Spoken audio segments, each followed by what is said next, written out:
من در برابر جهل تو ایستادم.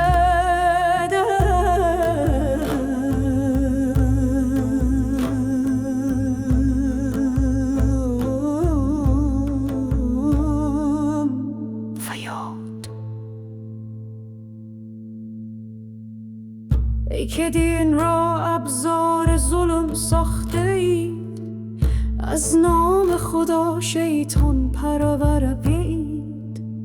خرافات محمدی را زنده کرده اید و آن را مقدس و الهی خوانده اید. من فروشی نیستم در بازار جهالت تو،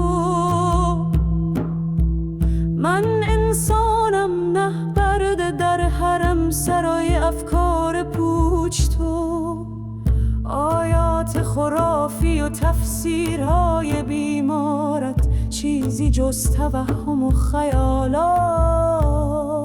نیست. شما از خدا بت ساخته اید، بتی که فقط با مردان سخن میگوید، بتی که زنان را نفرین می کند. این خدای تو خدای من نیست.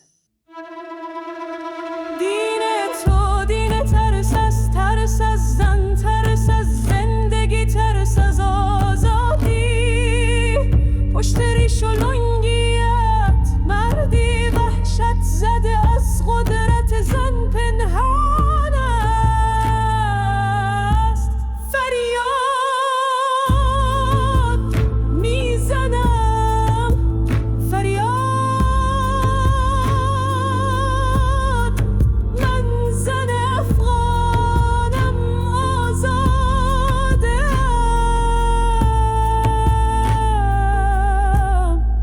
من در برابر جهل تو ایستادم.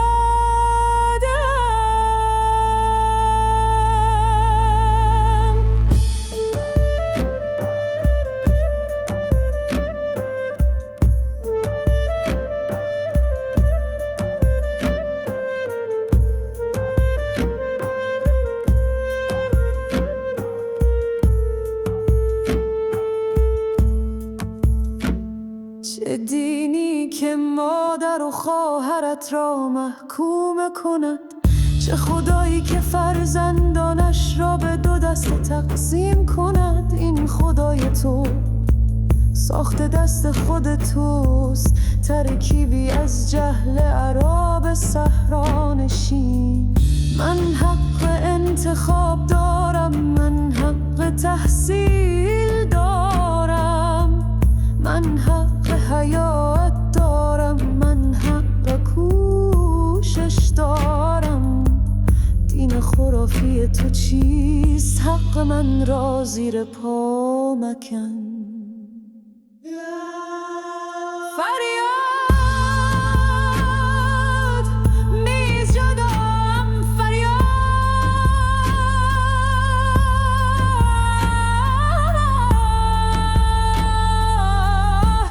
فریاد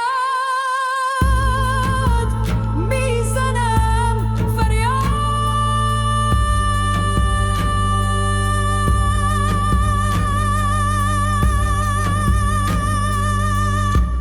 با آقای خرافیت را بشناسم. زن عورت است، زن فتنه است، زن کم عقل است، زن ناقص است. این همه دروغ برای پنهان کردن ترس تو از ما. حجاب اسلامی نماد چیست؟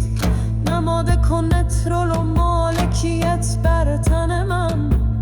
مکتب و دانشگاه حق من است، نه ممنوعیت، نه زندان هایی که تو ساخته. افکارت پوچ است، چون بر پایه ترس ساخته شده. ترس از عقل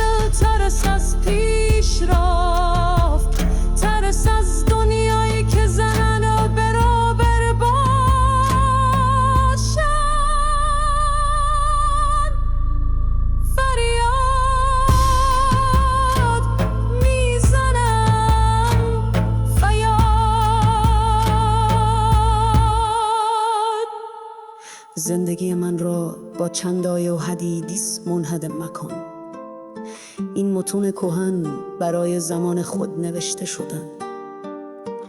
پوامها را همزار زنم قرن بیسته کن چرده ای مای جامت دل هد هرداست. دین تو دین زن ستیزی است، نه دین عدالت و محبت.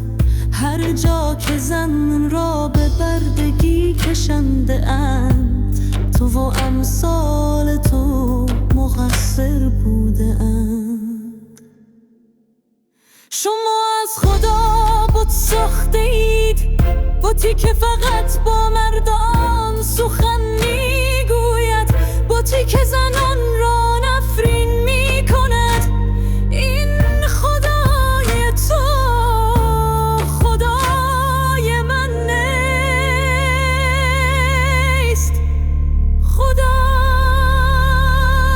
من اگر هست عدالت است، انسانیت است، نه ظلم، آزادی است، نه بردگی، محبت است، نه کینه و نفرت.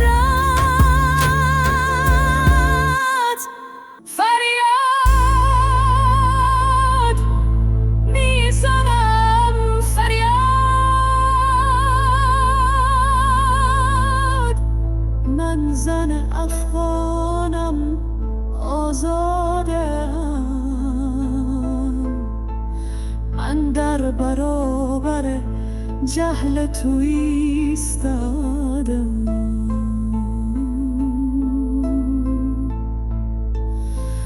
تو نفسی در بدن دارم،